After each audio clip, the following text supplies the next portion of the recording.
When Donald Trump is unshackled by the idea of leaving the presidency and going to jail, I mean, it's quite obvious what will happen in a second term, right? I mean, you're seeing this right now. The John Durham's longtime assistant in Connecticut, he is the guy who's been tasked with investigating the investigators. She quit. I think it was the other day. Over the weekend, quietly on Friday, maybe it was. Nora Danahy, she's a Connecticut prosecutor who was a top aide to John Durham's Trump-Russia investigation. She has resigned, at least partly out of concern. This is from the Connecticut paper. I think it's the Current. At least partly out of concern that the investigative team is being pressed for political reasons to produce a report before its work is done. Look, the DOJ, the U.S., and this is why people were so pissed at Comey, has an explicit rule. In fact, I had a buddy who was a U.S. attorney. He said on day one, they went into an auditorium, or they had Comey speak to them. I'm not sure by how, and say, the number one thing when you're dealing with public corruption, you do not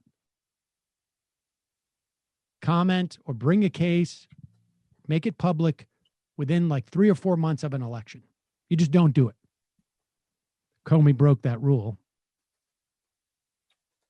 Durham apparently has not come to any conclusions about his investigation of the investigators.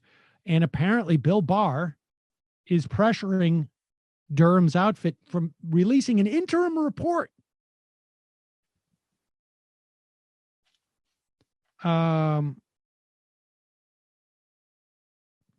has been concerned in recent weeks by what she believed was pressure from Barr, who appointed Durham to produce results before the election. They said she's been considering resigning for weeks, conflicted by loyalty to Durham and concern about politics. I mean, they are the level of corruption of our agencies, whether it's the Department of Justice, now his personal attorney in a defamation suit, in addition to pushing that,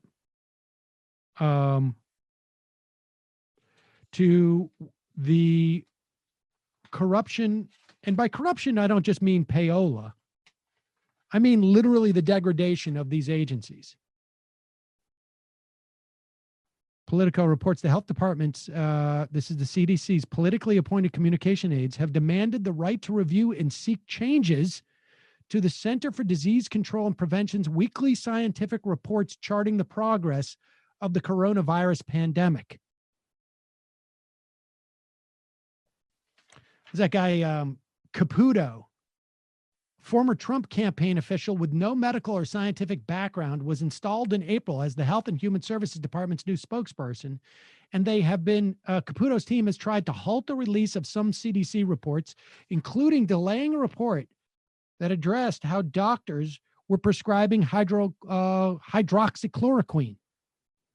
The report, which was held for about a month after Caputo's team raised questions about its author's political leanings, was finally published last week. It said that the potential benefits of these drugs do not outweigh their risks. I don't know how many people died because of that. Maybe none.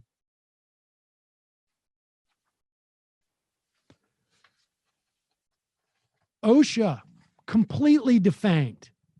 $13,000. We talked about this the other day. $13,000 fine for a meat processing plant. I can't remember what the name of the company is, that refused to implement any protections for its workers. 1,300 people got COVID.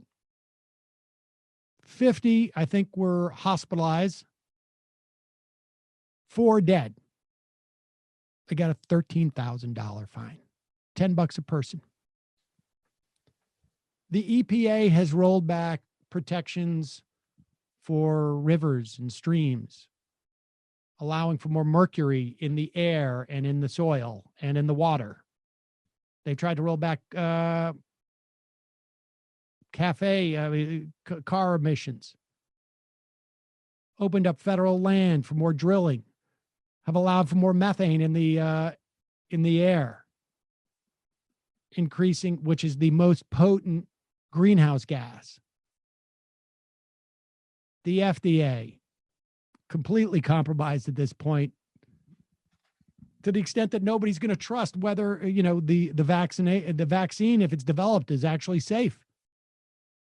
You got to wait for a pledge from the pharmaceutical companies.